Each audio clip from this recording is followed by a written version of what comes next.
Light it. We are back. Welcome to another edition of The Triple Option presented by Wendy's. So glad you're back here with us. Rob Stone, a couple college football legends with us. Mark Ingram, Urban Meyer. Whether you're joining us right now for the live stream or watching it a little bit later, we encourage you to rate, subscribe at Apple Podcasts, Spotify, wherever you get your podcasts, as well as across social media. You can find us at 3X Option Show. Again, new episodes coming your way every Wednesday. And now we react instantaneously to the third installment of this season's college football playoff rankings, which just came out. Quick reminder, 12 teams make the playoff. The 5 highest conference champions get those automatic bids. The remaining 7 spots go to the next 7 highest ranked teams. 4 highest ranked conference champions get a first round bye, and there's been a change in that. 5, 6, 7, 8 seeds host the first round games on campus. The big news last week, of course, guys, was BYU at number 6, Tennessee at number 7, losing this weekend. How did it impact things? Well, it did impact the top 5, guys. They remained the same: Oregon, Ohio State, Texas, Penn State, Indiana. The Irish continue their ascent.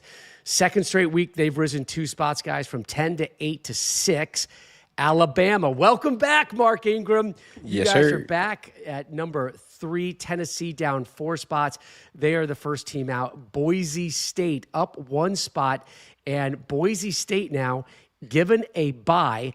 They had been the 12th seed facing Ohio State for the last 2 weeks. But according to the bracket, they are now the 4 seeds, so they get a bye, as does Oregon, Miami, and Texas. That's enough of me. Urban, start with you right now. What caught your eye? Yeah, it caught my eye. There's 4 teams that you just don't know, stock up, stock down, with Indiana, Miami, and Notre Dame. So let's do that again. So I have Indiana 5, Notre Dame at 6, and Miami at 8. Mark, what would happen if those 3 teams lined up against Georgia and Ole Miss? And Tennessee. That's the question they have. You played in the SEC. I've coached in the SEC. Indiana is a team that we have incredible respect for. We covered them quite a bit. We got them this weekend. Notre Dame, I have not seen in person and live, but they lost to Northern Illinois, and they're beating teams they're supposed to beat. They play Army this week. And then Miami, I'm just not sold, Mark. I'm not. I'm sold on their quarterback. Yes. You take Cam that Ward is a quarterback dog. out of there and they're 500. Yes. This guy's a beast. But, I don't know. And that's you asked me what caught my eye. Indiana, Miami, and Notre Dame. And I see some teams behind them that I think if they played, there would be a different story. Hey, man, it's life in the SEC. We talked about it, man, how the conference was just going to cannibalize itself, and it has. And, but that's just the world that conference lives in right now, and everyone wants to hate on us. Oh, the SEC, they get this, they cry about this, they cry about that. But it's the true story. I mean, you got, 5, 6 2-loss teams in the SEC right now, and it's ugly. And by the way, Texas A&M lurking down there at number 15, right? And they control their own destiny. With Texas for sure, and that's gonna throw a wrinkle in there. We all know the Ohio State Indiana result is gonna shake things up.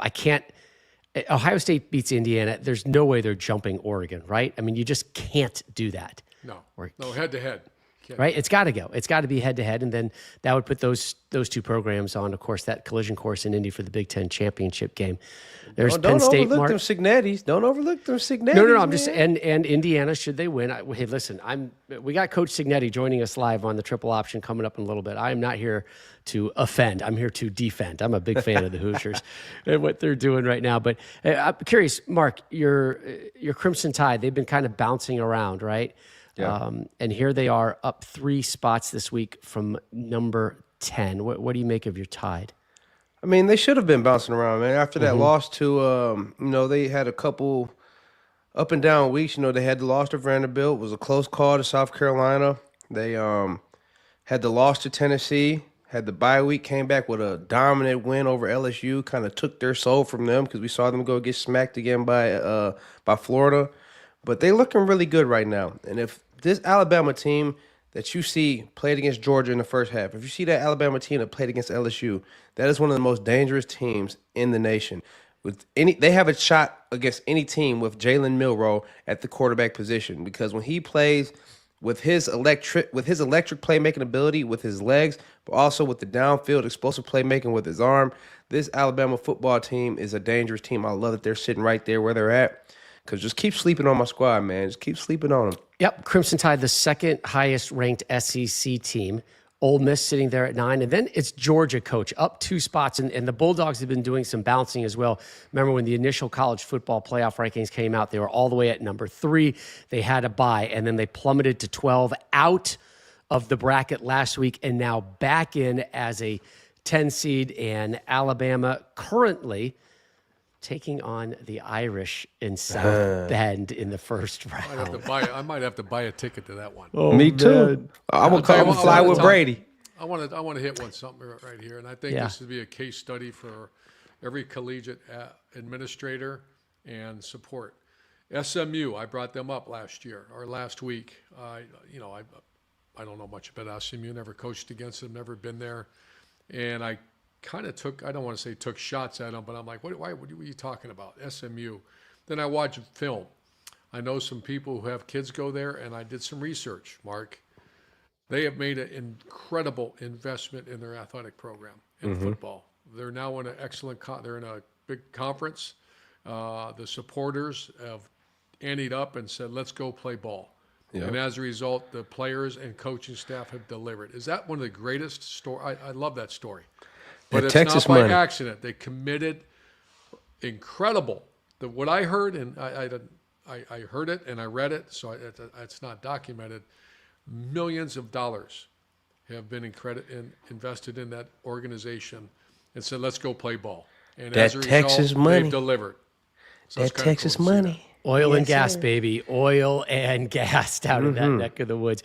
Colorado guys, they continue their slow and steady rise. 2 weeks ago, they were at 20. Last week, 17, up 1 spot to 16. And again, the Buffs control their destiny in the Big 12 and the college football playoff rankings. BYU, remember, they were sitting there at number 6 last week. They plummeted 8 spots to number 14 following that home loss to Kansas. And that really kind of sullies the reputation of the Big 12, at least in this week's eyes of the College Football Playoff Committee, because the Big 12 is no longer getting that bye as one of the 4 highest ranked conference champions. Right. And guess who Kansas sees this week? Correct. Colorado. Correct. Yeah. So Colorado continues to win. They'll continue their steady rise. They control their own destiny to get to the Big 12 championship. They get to the Big 12 championship and win that game, they get an automatic berth into the CFP. So them Buffs have a big one, a tricky one this week against Kansas. You see the rankings right there. Tennessee at number 11. That's down 4 spots, but they are the first team out when you take a look at the bracket. Our good friend Lane Kiffin had an interesting comment the other day talking about the value or the perceived value, maybe it's not so valuable, playing in a conference championship game. Here's Lane Kiffin, the Ole Miss head coach. You know, it's changed. The conference championship, could have a big impact both ways for people. So I've talked to other coaches, so I'll just kind of give you the feeling from some other coaches that, they don't want to be in it. The risk to get a bye, the reward to get a bye versus the risk to get knocked out completely.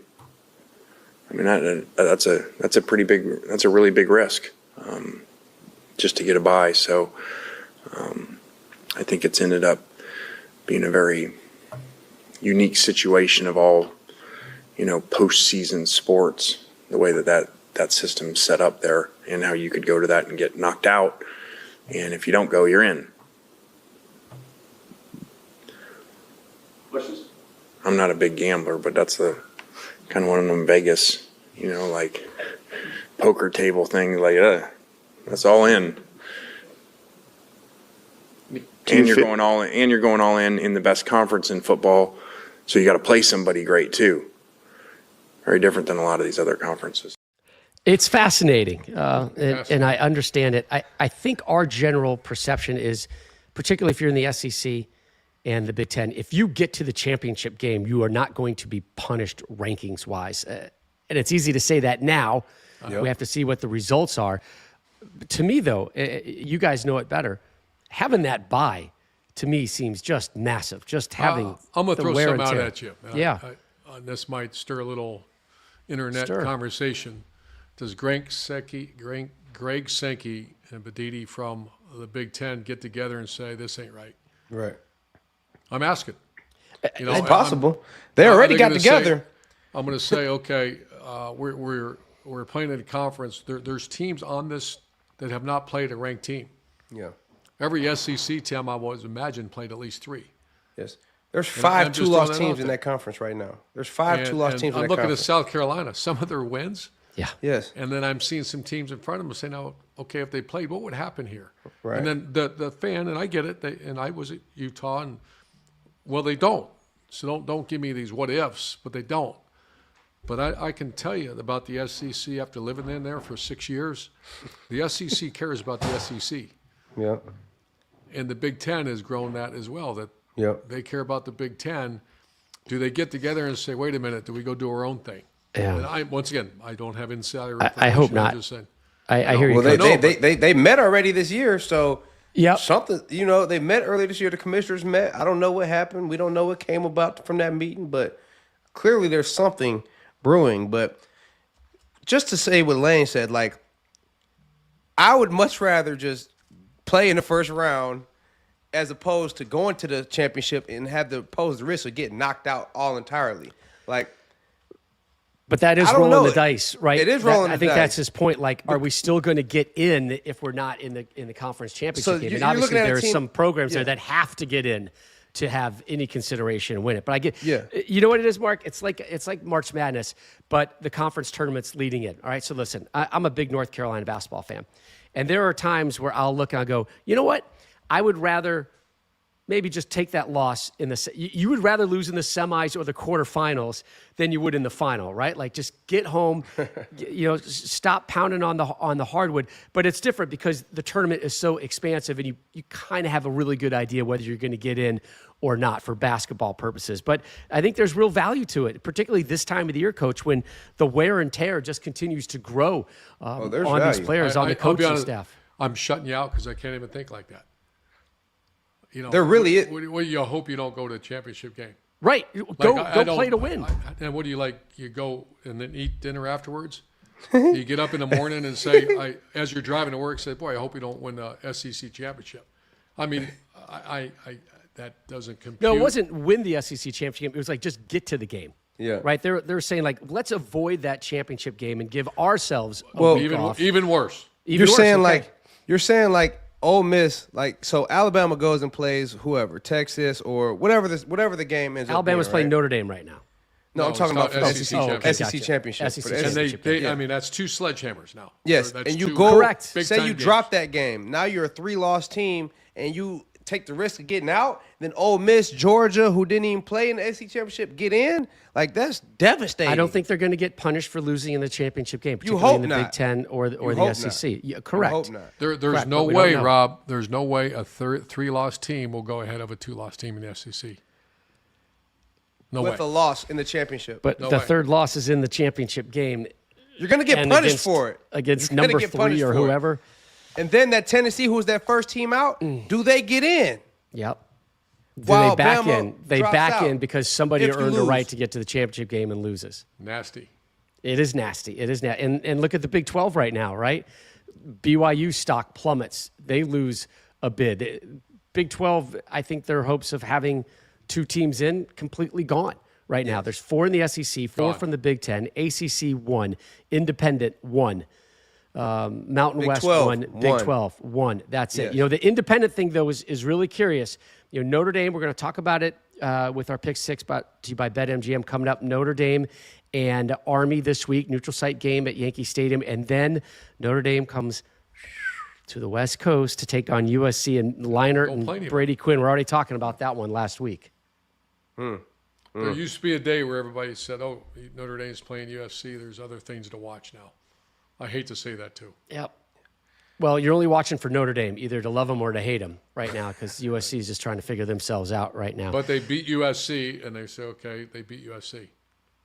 And USC is a 500 team right now. Yeah, that means nothing outside of the fact they didn't lose, right? That's all it is avoiding a loss. Right. Because that loss could kick them out. And very well. Well, that's the negatives. might. The positives are there's so much intrigue. There's so many teams with still hope and opportunity to go compete. So we gave you the negative, but there's a lot of positives. Yeah. Right. Here's some BetMGM championship odds real quick, all right?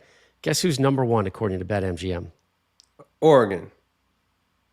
Ohio State. The OH plus 320, followed by Oregon plus 450, Texas and Georgia both at plus 500, Bama plus 750, Ole Miss plus 1100, Okay, and then what- Penn State, Notre Dame plus 1800. Stop right there. BetMGM, You I'm going to know- go ahead and throw some bread on Bama real quick.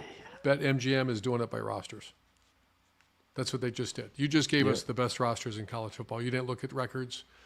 You didn't as you read them off. That's good, Rob, Coach. I that's hear the you. I hear what best you're saying. Rosters Yeah. in So Ohio State has the best roster, followed by Oregon, Texas, Georgia, Bama, Ole Miss, Penn State, Notre Dame, and then Indiana. almost Yeah. verbatim. I might change 1 or 2 in there. Yeah, and we've but seen most of them. But those are the best rosters in the game. That's interesting. That is really interesting. Hey, man, this thing about to get strange. This is just, we It a couple is. weeks out still.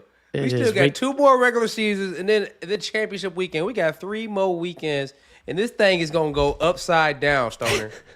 This thing going to be on a headstand in a few weeks, dog. Hey, and I'm here for it, man. We're all here for it. That's what we love doing here at the Triple Option. So there it is, the third ever installment of the college football playoff rankings and what the bracket looks like. And we know so much on the next bracket is going to hinge on what happens in Columbus this Saturday, live on Fox. Buckeyes hosting unbeaten Indiana. Coming up next on the Triple Option, IU head coach Curt Cignetti joins us.